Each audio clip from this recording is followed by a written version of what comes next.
This article is about understanding and overcoming the obstacles to service recovery, which you can think of as the actions a company takes in response to a service failure. This concept is important to understand because effective service recovery increases customer satisfaction, loyalty, and profitability. Yet, research shows that customer satisfaction with modern service has decreased. To solve this problem, our presentation will explain the fundamentals of service recovery, the issues that plague modern companies, and offer potential solutions. First off, let's examine the three main perspectives on service recovery.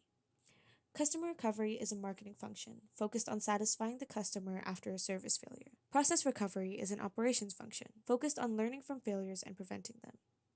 Finally, employee recovery is a management function focused on preparing employees to recover from service failures. When it comes to customer recovery, the customer must feel that they received justice to be satisfied. For example, if a hotel accidentally double booked a room, the guest would probably be angry or upset. In this case, the receptionist should listen to and address their emotions, interpersonal justice, explain what the hotel is doing to fix the problem, procedural justice, and finally provide compensation for the hassle, such as a free room upgrade, distributive justice.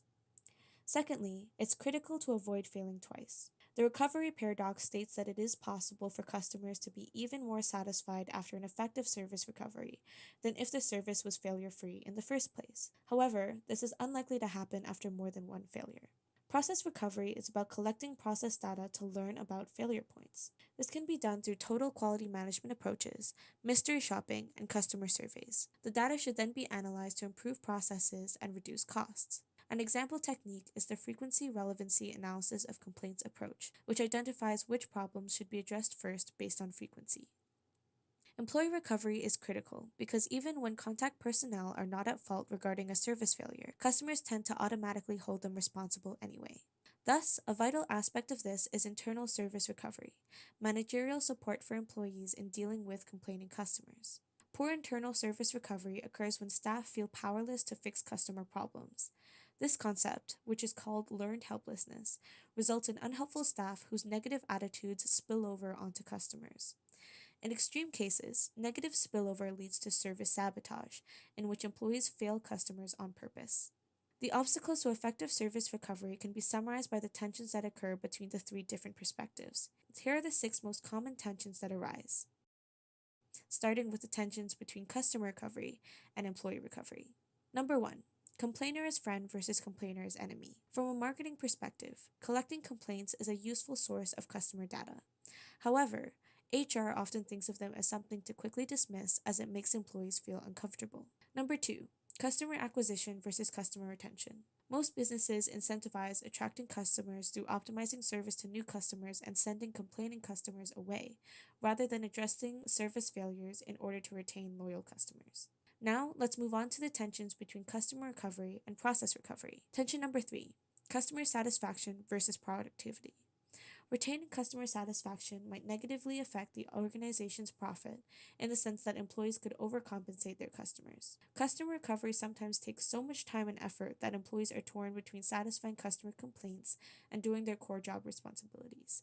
Number 4. Fixing customers versus fixing problems. Effective customer recovery encourages employees to spend as much time as necessary to listen to a customer vent and make apologies. But from a process point of view, a swift correction of the first mistake is more efficient. Lastly, let's look at the tensions between employee recovery and process recovery. Tension number 5. Circulating versus suppressing feedback. Customer service employees are conditioned to avoid reporting negative feedback to managers, which prevents the improvement of recovery process for future failures. For example, if a clothing store manager keeps track of which sales clerks receive the most customer complaints when determining raises, the sales clerks will hide as many instances as they can to benefit themselves, rather than sharing the information to benefit the company. Number 6. Empowered versus procedurally driven employees. While strictly standardized service recovery procedures can encourage learned helplessness in complicated situations, empowering employees to deal with complaints rather than enforcing a set procedure may create opportunities for customer dissatisfaction. Furthermore, higher management might feel less of a need to get involved to correct the situation. Finally, the article offers 6 strategies for resolving such tensions in service recovery. Number 1. Center around a service logic. Service logic refers to asking what the customer is trying to achieve, how service outcomes are produced, and what employees are trying to do. Creating a service map and blueprint for the answers to these questions will give businesses a better understanding of where tensions arise. Number 2, balance dominant and other subcultures. A business inevitably has one dominant culture and several other subcultures. Even though creating a single culture that effectively handles service recovery every time is impossible, a manager can use the behavioral maps of each culture to instill a new value within them. Number 3, be strategy driven. A business can decide to provide standardized or customized service. A strategy that addresses the tension between process recovery and customer recovery can be resolved by focusing on one side more than the other depending on the industry. Number 4, seamless collection and sharing of information. Businesses should create an organization wide culture that prioritizes service recovery. All staff should be taught how to deal with complaints, record them, and pass them on to the right person. Number 5, recovery metrics and rewards. Setting clear objectives that incentivize solving customer problems rather than reducing the number of complaints can align the marketing, operation, and management functions to work towards the same goal. Number 6, develop T shaped individuals. Training and hiring individuals who not only have strong knowledge of their departments but have a service mentality and the ability to work in several departments will create a unified service. In conclusion, we have identified the reasons why modern businesses fail in service recovery and different strategies to cope with this. Thanks for listening, and we hope you're ready for the learning activity.